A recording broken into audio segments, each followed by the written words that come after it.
लेकिन संगठित नहीं। यदि जिस दिन संगठित हो गए और लड़ाई मैदान में उतर करके, सड़कों पे उतर कर लड़ाई लड़ने लग गए, तो इस तरीके की घटनाएं होना कम होगा। ठीक।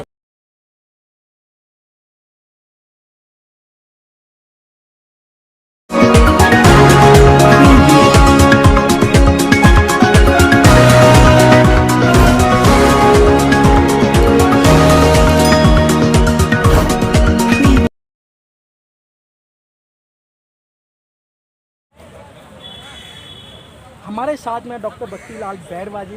बैरवा, ये जो घटना वो बात की बात है सर, आप अपना हमारे बीच में डॉक्टर बत्तीलाल बैरवा जी। बैरवा जी, जो एट्रोसिटी हो रही है और आप लोग कहते हैं देश आज़ाद हो, 75वीं वर्षगांठ मनाई है और आपने तिरंगा फहराया है, क्या लगता है कि ऐसे जो एक पढ़े लिखे लोग नहीं हैं उनके साथ ऐसी घटना घट जाती है? आज प्रोफेसर भी नहीं बख्शे जा रहे हैं। आज़ादी है ही नहीं है अभी तक देश में। आज़ाद तो जब होंगे। मैं doctor Battilal Bairwa, ex president of student union, 1997 first Dalit president of JNU student जी। मेरा मानना यह है कि जो भी दिल्ली विश्वविद्यालय में ये लक्ष्मीबाई कॉलेज में घटना हुई है, ये वो अति दुखद है, अति निंदनीय है और बड़ी शर्मनाक है कि दिल्ली विश्वविद्यालय में भी professor, associate professor, assistant professor, जो हाईली क्वालिफाइड लोग हैं, वो भी इस तरीके की जातिवादी व्यवस्था में बिलीव करते हैं। ये तो ज़रूर है कि सामंती तत्व हैं, पूंजीवादी तत्व हैं, जातिवादी व्यवस्था गांव में तो स्पष्ट रूप से दिखाई देती है, लेकिन एक पढ़े लिखे लोगों में इस तरीके से जो स्पष्ट दिखाई दे रही है, क्योंकि हम लोग जेएनयू के लोग, नीलम जवाहरलाल नेहरू यूनिवर्सिटी की स्टूडेंट रही है, हमारे टाइम की रही है।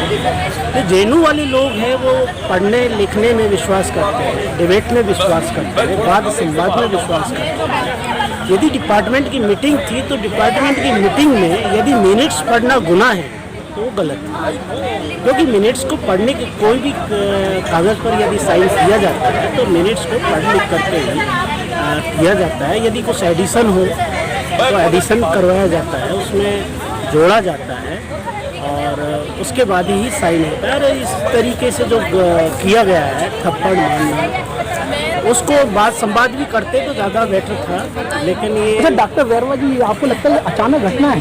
मैं तो नहीं मानता, क्योंकि आप एक प्रोफेसर हैं और ये प्रोफेसर होने के नाते आपको बुद्धिजीवी वर्ग के अंदर भी आते हैं, क्या ये अचानक घटना है? नहीं, इस तरीके की घटनाएं पूरे देश में हो रही है। ये पहली घटना नहीं है, इससे पहले भी साजिश नहीं है सर इसके अंदर?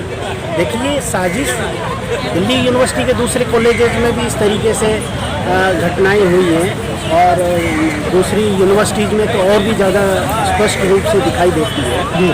आप राजस्थान यूनिवर्सिटी में चले जाइए, आप अजमेर यूनिवर्सिटी में चले जाइए, आप उत्तर प्रदेश की यूनिवर्सिटीज़ में चले जाइए, वहाँ पर स्पष्ट रूप से जातिवाद है, लामबंद होता है जी।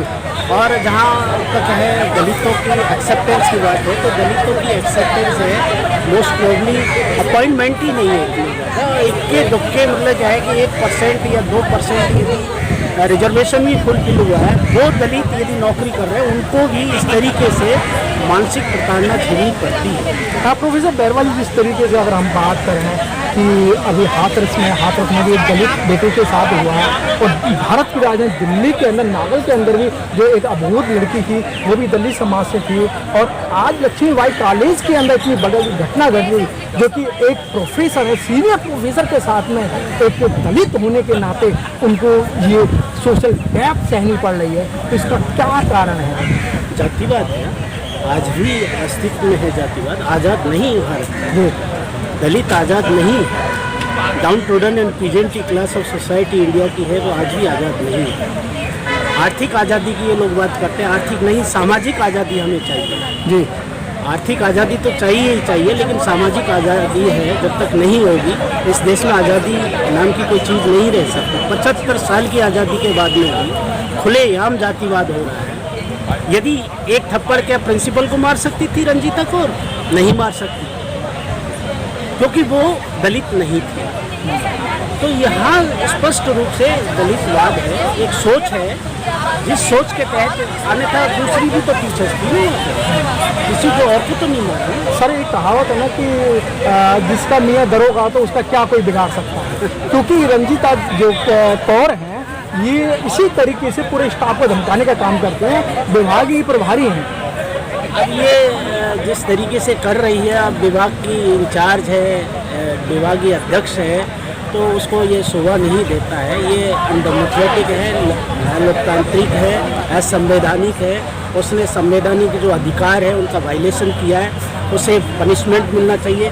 पहला पनिशमेंट तो यहाँ की प्रिंसिपल को ही एप्लीकेशन डायरी करके और अब तक एक्शन ले लेना चाहिए, लेकिन उसने नहीं लिया है। इसमें भी प्रिंसिपल की और यहाँ के जो दूसरे लोग हैं उनकी जातिवादिता स्पष्ट झलक रही है। तो अभी तक है कॉलेज की ओर से कोई स्पष्ट है निर्णय नहीं लिया गया है इस तरीके के केस में, जबकि दिल्ली यूनिवर्सिटी के दूसरे कॉलेजेस में इस तरीके की घटना हुई, वहाँ पे स्पष्ट निर्णय लिया गया और टीचर्स को तुरंत है सस्पेंड किया, बाद में टर्मिनेट किया। ऐसा यहाँ क्यों नहीं? अच्छा बैरवा जी, नहीं लगता कि आपको बाबा साहब की बातें याद आ रही होंगी? बाबा साहब ने कहा शिक्षित तो आप लोग हो गए, और संगठन की बात आती, संगठन है नहीं हमारे पास में। अगर संगठित होते तो आज इन लोगों की इस तरीके से मनुवादी जो विचारधारा आपके ऊपर हावी हो जाती है। पॉसिबल ही नहीं। यदि आज संगठित होते, दलित तो हैं, एकेडमिक में भी काफ़ी लोग हैं, प्रोफेसर्स हैं, दूसरी कर्मचारी हैं, लेकिन संगठित नहीं। यदि जिस दिन संगठित हो गए और लड़ाई मैदान में उतर करके, सड़कों पे उतर कर लड़ाई लड़ने लग गए, तो इस तरीके की घटनाएं होना कम होगा। ठीक, बहुत बहुत धन्यवाद। Press the bell icon on the YouTube app and never miss another update.